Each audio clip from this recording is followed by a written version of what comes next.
Hey fellas, it's 265 Chevy here. There's one big ol' ass house. Alright, just want to give y'all a little showing. Today is February 25th, 2016. Okay. Well, this is the first coat on the ceiling and the first coat on the walls. It's light tan. I put the first coat of sealer on the bricks, which we're going to get back to that. And we got two coats on the doors. And that is actually a flat primer. So what we got to do here, and what I'm going to be starting on today, is lightly sand it. And I don't know, let me see if I can pick any spots out. Don't want to get too, not going to get too picky with this. But they got some imperfections. And since most of the people that watch my channel is a bunch of car guys, so what we're going to do is you're going to fill in any of the minor imperfections, or what are really the major imperfections, if they have any. Because, you know, say like, I don't know if you can see that right there. You know, it kind of jumps out at you, so we'll fill that. So be compared to putting glazing on your final prime. You know, before you finally, after we do that, what we'll do, we'll come back and we'll sand it, lightly sand it, cover it with a little primer, let it tack up. And then you can put your, this is going to be the third coat, which would be the first coat of finish, which the doors will really be pretty much finished because of the way they're coming out really smooth. They're really looking good. The walls is a tan, same thing with that. What I'll be doing today, hopefully, if I find any imperfections, sand them. I'll put a little coat of mud over it, and then spot prime that. And then we can put the last coat of finish on. One thing y'all do notice, I don't have no crown molding up there yet. Well, the guy that's helping me with that, he landed another job. So he's doing that, and I can't I can't complain. I mean, there's a lot of work for me to do, so while he's doing that, I can be doing this. We still gotta put on some crown. Here's a prime example of where I'm gonna have to, just slightly touch up, mud right there. But then getting to the bricks. Now the bricks look pretty good. What I've done here is that they had gaps. I don't know if y'all can see that, but I found a clear caulking, came out white, and then it dried up clear.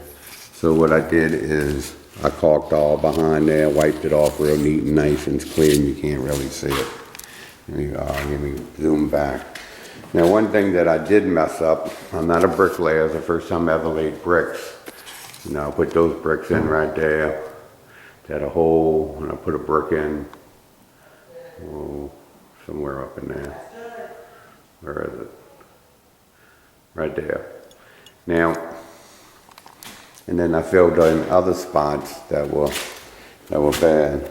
Now what you can see, what I did wrong is when I did this, I didn't really wipe it off good enough. So it left the residue over the brick, which you can kind of look. I think it looks good, okay.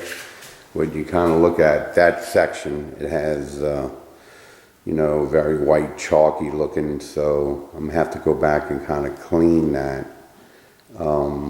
Reading some YouTube videos and stuff like that. It's either muriatic acid or phosphoric acid. Have to be a little careful, just try to do one brick at a time and just trying to scrub it clean and see if that works. If it's not, then I'll just reseal it again and just let it go. You got blotches. But I mean, the house is 150 years old. So, but I'm gonna try it, what the hell. Went this far or whatever. The room is coming out good now, so this is where we're going to go from here. So I crossed that hurdle. That hurdle is done. So what I do, I go over all the walls, check all the walls, and if there's any imperfections, then I'll fix them right now, which is going to be very little light coats, lightly sand. Same thing with the doors. I'll finish doing the third coat of everything on here, and then we're gonna, when my boy comes, we'll put up the baseboard here and here. We'll put up the crown all the way around. So all that's gonna have to be filled caulk, and since the crown comes already primed, we're only gonna need to three-coat that.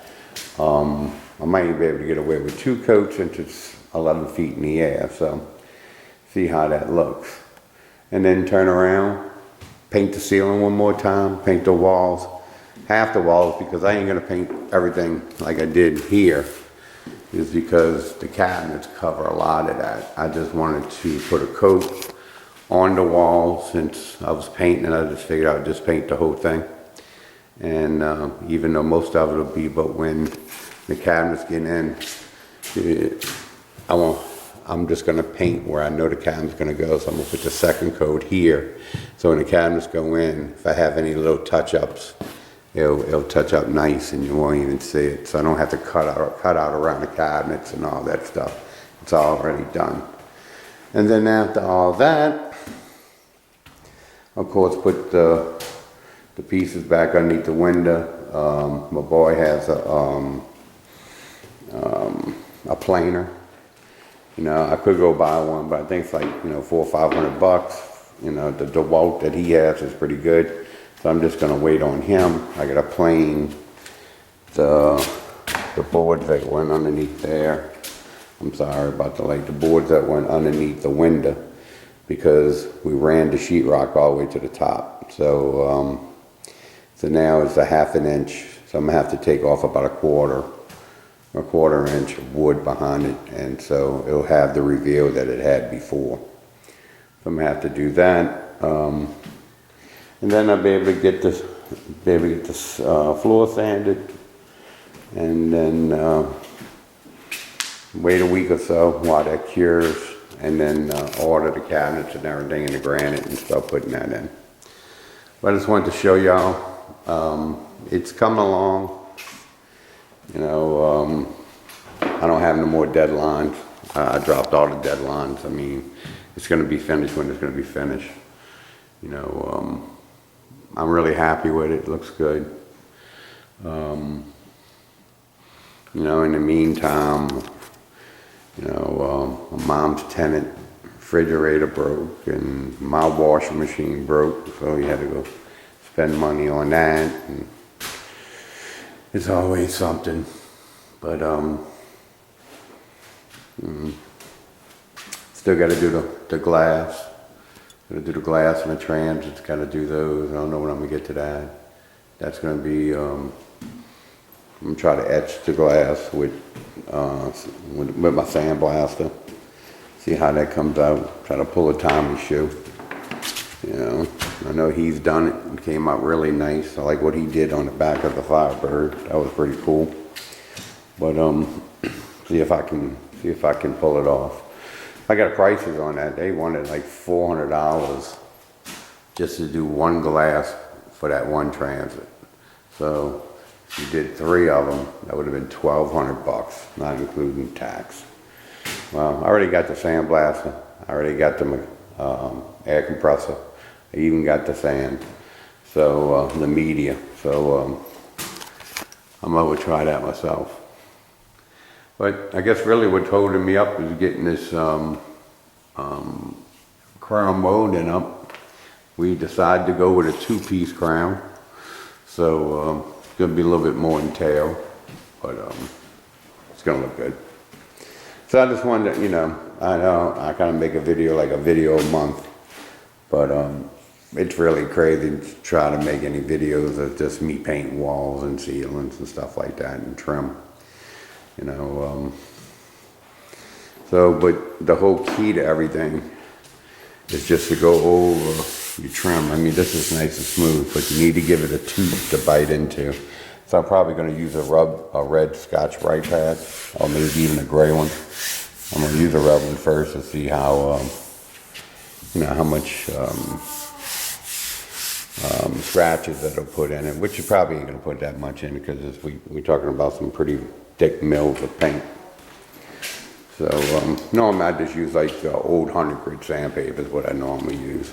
But I'm gonna try this, might make it a little bit smoother. You know, but the doors came out nice. They look good. You know, everything looks good.